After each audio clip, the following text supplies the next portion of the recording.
आज हमारे पास एक बाइक आई है कावासाकी कैलिबर। ये आवाज़ कर रही है और आवाज़ क्यों कर रही है मैं आपको बता रहा हूँ। हम खोल रहे हैं और आपको हम बताने जा रहे हैं कि आवाज़ कहाँ से आ रही है और क्यों आ रही है।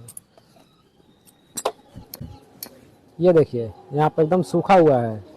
ये ऑयल ऊपर चढ़ाने के गाड़ी स्टार्ट करिए, हम दिखाएं। गाड़ी स्टार्ट होने के बाद यहाँ पर पूरा ऑयल आता है जो कि अभी आ नहीं रहा है, इसकी वजह से गाड़ी आवाज़ कर रही है।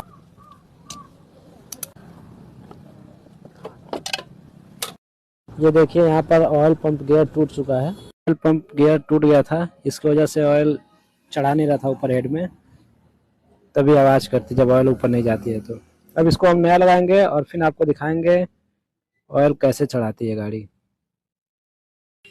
ये हम लेकर आए हैं बजाज का जेन्युइन पार्ट ऑयल पंप, हम आपको दिखा रहे हैं और इसको डालेंगे और फिर आपको बताएंगे कि ऑयल कैसे चढ़ाती है।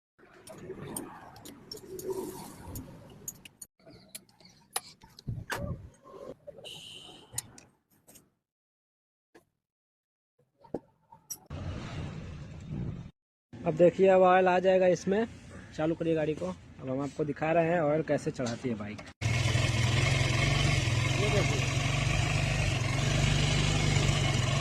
ये देखिए ऑयल दिखने लगी है।